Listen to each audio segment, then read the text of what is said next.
اعوذ باللہ من الشیطان الرجیم بسم اللہ الرحمن الرحیم السلام علیکم مومنین، جو ہماری گفتگو چل رہی ہے معاویہ کے کارنامے امام حسن علیہ السلام کی شہادت کے بعد کہ جو واقع کربلا کے رونما ہونے کے سبب بنے، اس میں ہم دو باتوں کی طرف گفتگو کر چکے۔ ایک قیس کے ساتھ جو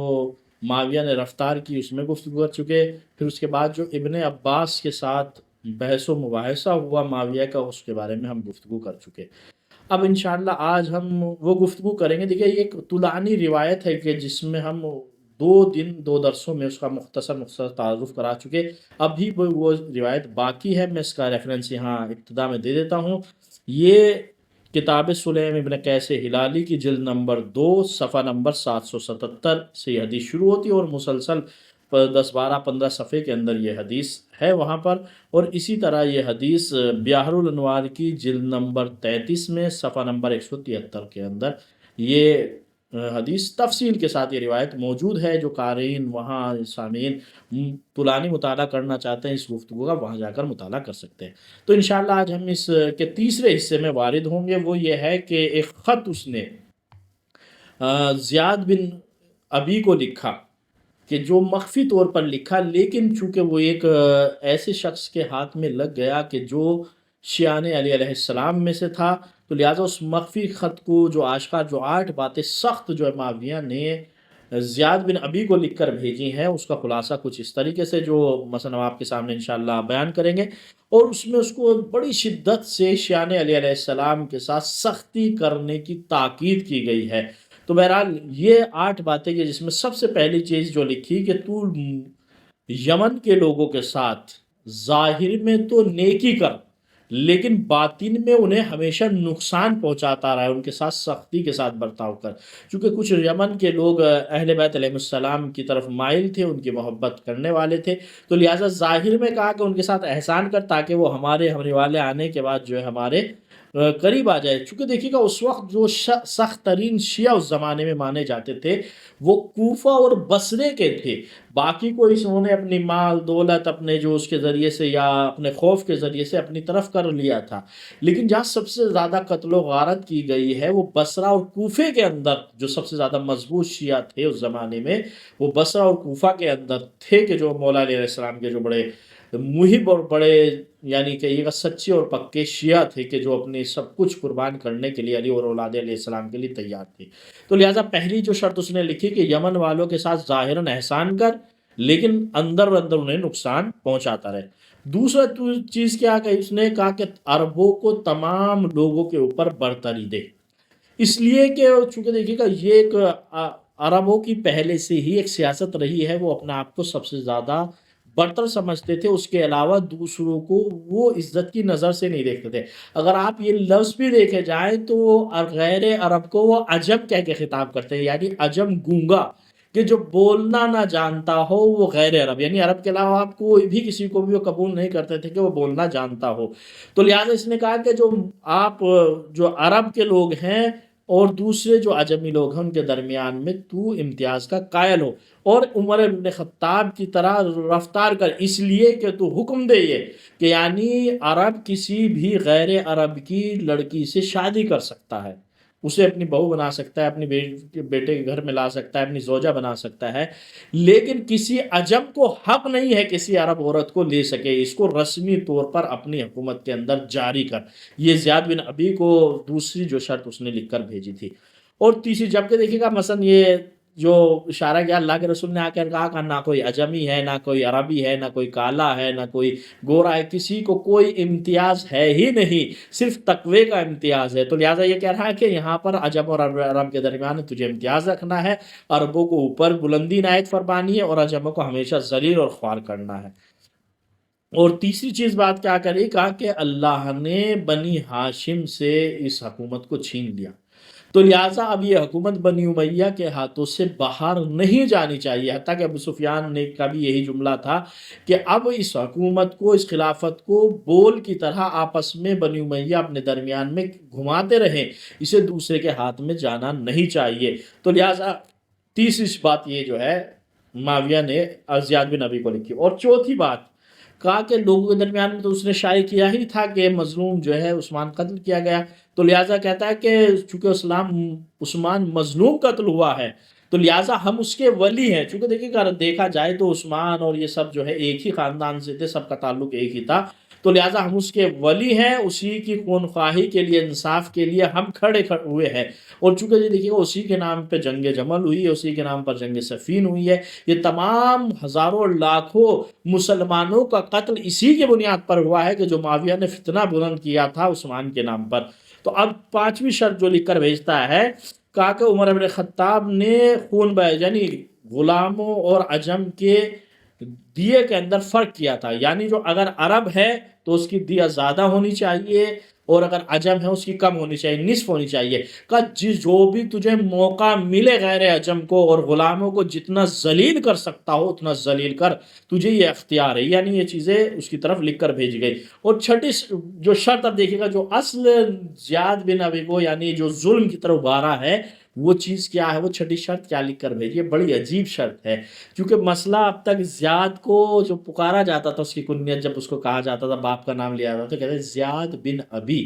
وہ زیاد کے جو اپنے باپ کا بیٹا ہو۔ تو اب جو معاویہ نے اس کے ساتھ چال کھیلی ہے، چھٹی جو شرط اس کو جو اس مادے کے اندر، اس خط کے اندر لکھ کر بھیجی ہے، وہ تفصیلی خط ہے کہ جس میں صرف اور صرف مین پوائنٹ اور مین نقطوں کی طرف میں گفتگو کر رہا ہوں۔ تو کہا تو پسر ابو سفیان ہے، یعنی کہ تو زیاد بن ابی کو، یعنی اب ابی کا بیٹا نہیں ہے، عبید اللہ یعنی عبید کا بیٹا نہیں ہے، بلکہ تو میرے باپ کا بیٹا ہے، میں بھی ابو سفیان کا بیٹا ہوں، تو بھی ابو سفیان کا بیٹا ہے، تو تم میرا شفیق اور بہترین اور ہمدرد اور میرا سچا بھائی ہے، تو لہٰذا تو کسی سے ڈرنے کی ضرورت نہیں ہے، جب تو میرا بھائی ہے تو اب چاہے تو جو کچھ بھی کر۔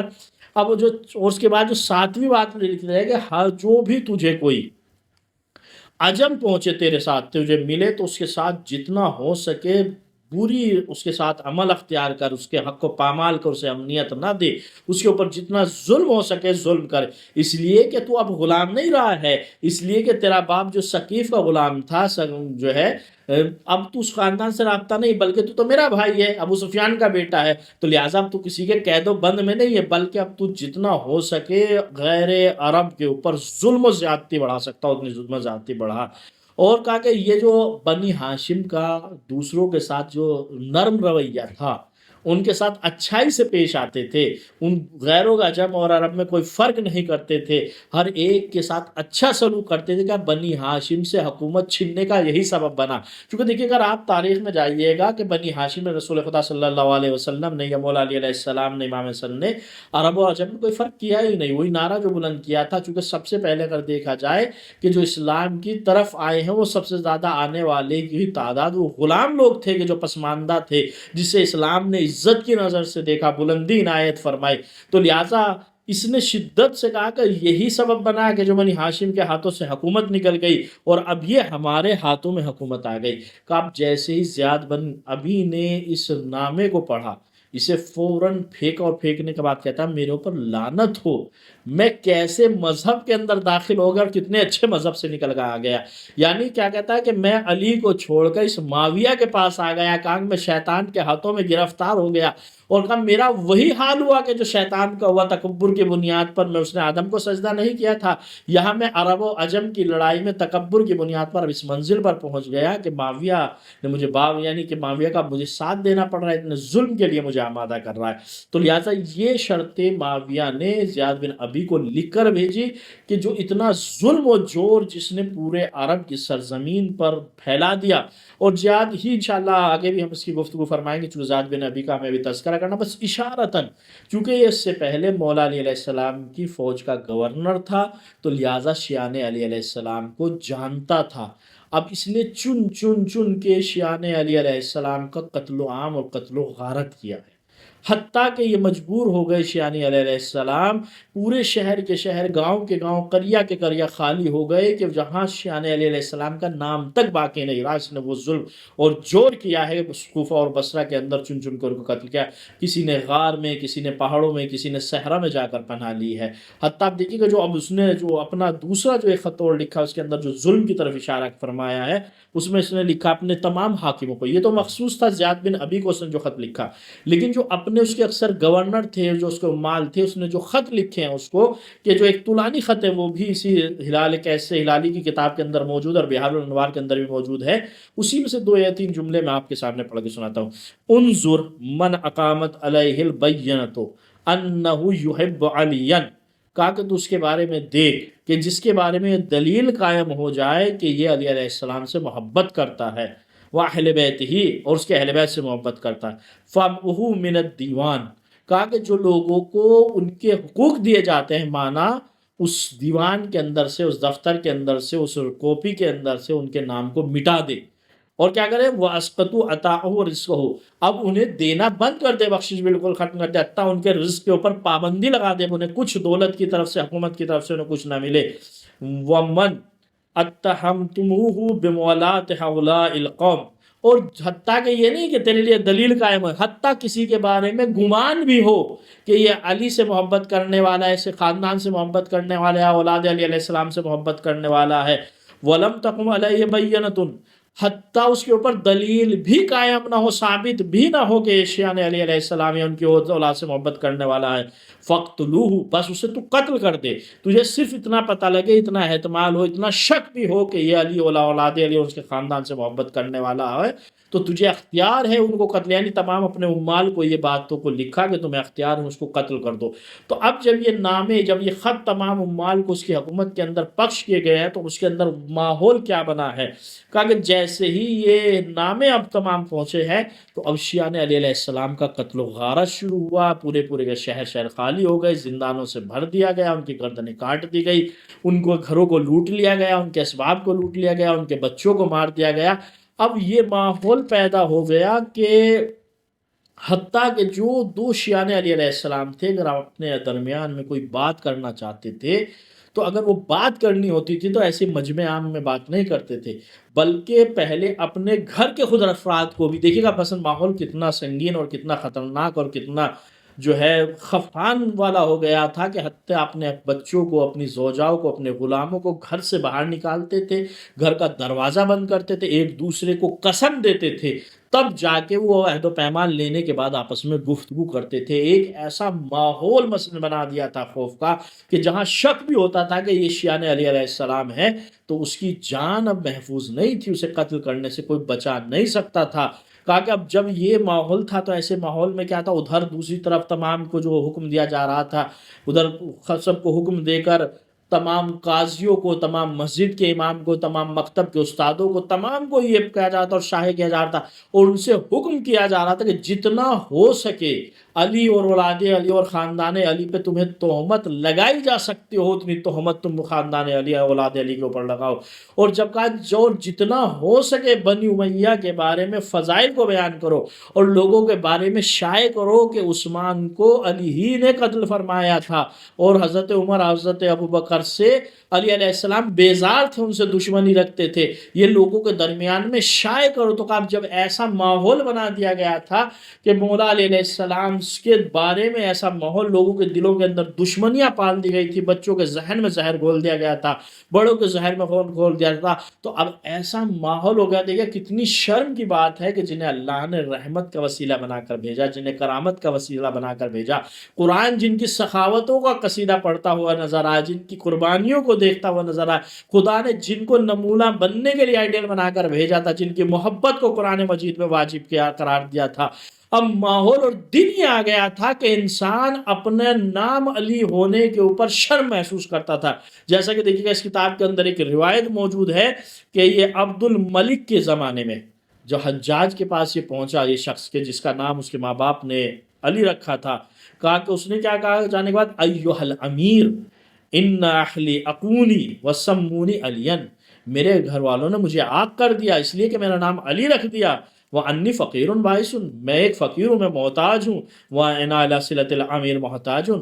میں صلے امیر کا محتاج ہوں، میرے پہ اگر امیر کی نظر کرم ہوگی تو میں بخش دیا جاؤں گا۔ تو یعنی دیکھیے گا جو علی، یعنی جس کے اوپر قرآن کی ہر آیت ناز کرتی نظر آتی ہو کہ میں علی کی شان میں نازل ہوئی ہو، ہر میدان علی کی فضیلت کی گواہی دیتا ہوا نظر آتا ہے، آج یہ ماحول بنا دیا، وہ اپنا نام علی ہونے کے اوپر شرمندہ ہے اور بادشاہ، ظالم بادشاہ کے سامنے جا کر کہہ رہا ہے کہ میرے میرے گھر والوں نے میرے اوپر ظلم کیا ہے کہ میرا نام علی رکھ دیا، اور میں تیری اب جو ہے تیرے سامنے آیا ہوں، تیرے سامنے محتاج ہوں، میری ضرورت کو تو ہی پورا کر سکتا ہے۔ تو ایسے ماحول میں جب دیکھیے گا، جب علی علیہ السلام کی اس انداز میں گفتگو توہین کی گئی تو حجاج ہنسا اور مسکرا کر کچھ اسے عطائے کیا، کچھ انعامات نوازا گیا کہ یہ اپنے نام کے اوپر شرمندہ ہے، مولا علیہ السلام کی معاذ اللہ توہین کی جا رہی تھی۔ تو یہ ایک ماحول معاویہ نے بنایا ہے بعد امام حسن علیہ السلام، یعنی کہ جو 51 ہجری کے، ہم نے آپ کو یہ ایک ماحول کی طرف اشارہ فرمایا کہ سن 51 ہجری میں یہ ماحول تیار کیا جا رہا تھا کہ جو امام حسن علیہ السلام کی، یہی آہستہ آہستہ سبب بنا کہ اب لوگ اتنے اہل بیت سے بیزار ہو گئے تھے کہ اب نتیجہ آپ کے سامنے ہے کہ جہاں ہزاروں کا لشکر امام حسین علیہ السلام کو قتل کرنے کے لیے کربلا کے میدان میں جمع ہو گیا، اور امام حسین علیہ السلام کو قتل کرنے میں اللہ کی خوشنودی سمجھ رہے تھے، اور اب یہ ماحول بنا دیا گیا تھا کہ ایک دشمن خدا نے خلیفہ وقت کے خلاف معاذ اللہ خروج کیا ہے کہ جسے ہم نے کربلا کے میدان میں قتل کرنے کے لیے لوگوں کو بلا رہے ہیں۔ تو لوگ بڑے شوق سے امام حسین علیہ السلام کی دشمنی میں ان کے مقابلہ کرنے کے لیے کربلا کے میدان میں جا رہے تھے۔ یہ ایک ایسا ماحول تیار کر دیا گیا۔ دیکھیے تاریخ بڑی ظلم ہوا ہے، تاریخ نے جو ہمارے اوپر ظلم کیا گیا، یہ تو ایک خدا کا معجزہ ہے کہ آج شیعہ علیہ السلام بالخصوص اولاد فاطمہ زہرا سلام اللہ علیہ کا آج وجود باقی ہے، یہ خود ایک معجزہ ہے۔ معجزہ کیوں نہ ہو، کیونکہ خود قرآن مجید کے اندر سورہ کوثر کے ذریعے سے اللہ نے نسل فاطمہ کی قیامت تک کے لیے ضمانت لی ہے۔ تو لہٰذا یہ تاریخ ہے، اس تاریخ کے حقائق کو ہمیں جاننا چاہیے اور سمجھنا چاہیے کہ کس طرح کربلا واقع ہوئی ہے، کتنا ظلم اس کے لیے پہلے لوگوں کے ذہن کو تیار کیا گیا ہے۔ بس آج کی انشاءاللہ اتنی گفتگو رہ گئی۔ فقط والسلام ورحمۃ اللہ وبرکاتہ۔